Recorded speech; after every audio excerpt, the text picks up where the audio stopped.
Okay, we're in season 2 of The Mandalorian, chapter 9, The Marshal, after this.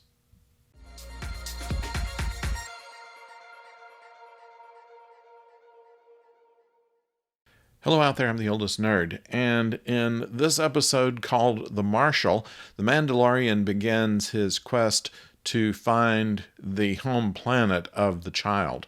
And we see more of the spaghetti western kind of trope throughout the first season of this, and it goes on into this, where the stranger comes into town and is either opposed by everybody there and ends up helping them, or has a person who needs a favor who he ends up helping. And in this case, what we have is the Marshal.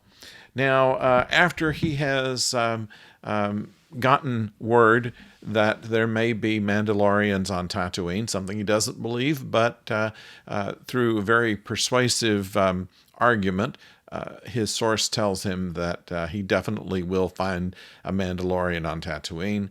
And so he takes off from Mos Eisley. We see the return of a couple of familiar characters there, including some familiar droids. And he goes to a place called Mos Plago, which is a mining town.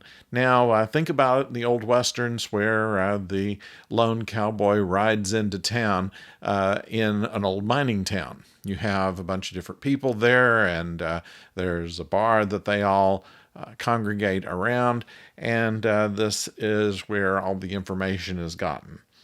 He finds that in Mos Pelgo that there was a great change of the settlement after the Empire fell, after the destruction of the second Death Star. Almost overnight, the people there were enslaved.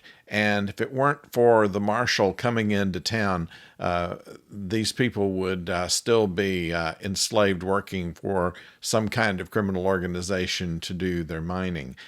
Yet he, in Mandalorian armor, was able to defeat them. Now, the background on all of this was a certain happenstance in which he comes into possession of some crystals, meets up with some Jawas, and buys some Mandalorian armor, which the nature of the metal is a ray shield and has some nice little tricks in it.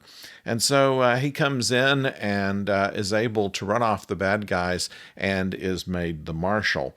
And the town is peaceful except for something that at first to me looks like a land shark, but they describe it later as a sand dragon.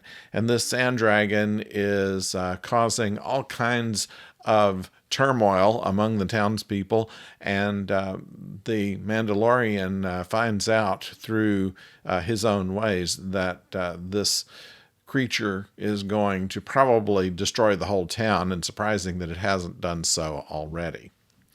So what this requires is for these miners to go in with Tusken Raiders, or what we've called Sand People in the early Star Wars movies.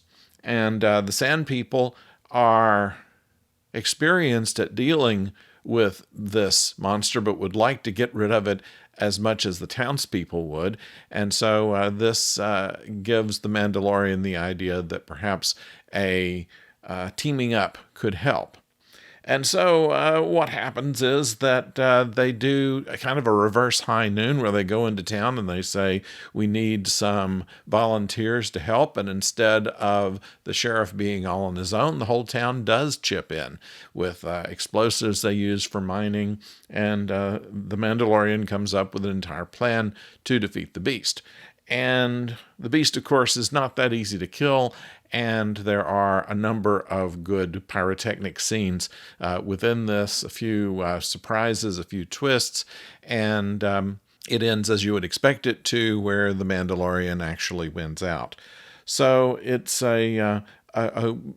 basically an old Western put in outer space kind of terms, but well done. The photography is what you would expect in a movie western where you have the vast landscape, where you have the different kinds of townspeople who look like they've seen better days. Also, the musical score. These things were all done in a cinematic precision that you're not used to seeing in most series television. So it's really very well done. We haven't seen anything of the Moff that was introduced at the end of the first series. My guess is that we will see some of him later on. Right now, it goes pretty much like we have seen previous episodes, where he basically comes into town, finds somebody that needs help, helps them, and leaves the town better than he found it. So it's a nice little morality play here about cooperation with people that you normally wouldn't want to cooperate with, and that is where the story went. There are 1,000 Easter eggs in here, more than I can name, really, because I don't have as much of a knowledge of the individual creatures as other people would. One of my problems with Star Wars lore, anyway, is that they have 1,000 different types of aliens, 1,000 different creatures, and the difference between which way the horns go would determine the difference between a Spaceosaurus and a Banta. So without going into all of that, I will say that some of the things that we have seen are, of course, the Mos Eisley spaceport. We've seen some of the pig guards that were used in Return of the Jedi that were guarding Jabba the Hutt's place, except in this case, they were boxers in a ring. Kind of interesting there. We see various types of speeder bikes, various kinds of aliens, various kinds of droids.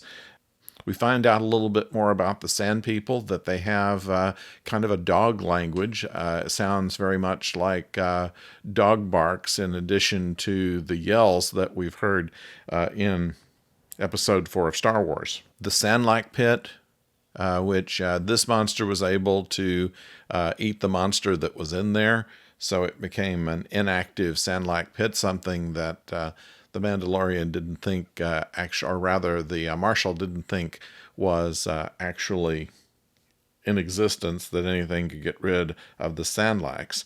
And the child is kind of the comic relief. He's hiding in a cuspidor. He's making little noises here and there to indicate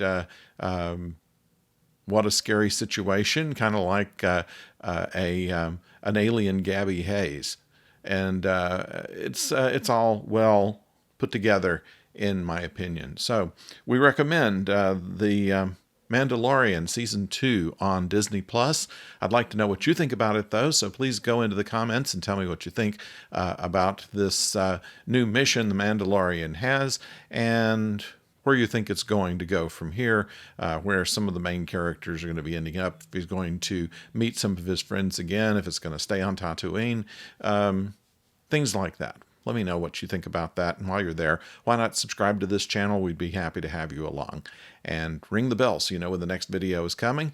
We will have more on The Mandalorian. We'll have more on Star Trek Discovery, and I am going over in my mind something generally about the Star Wars series that you'll be seeing sometime soon. So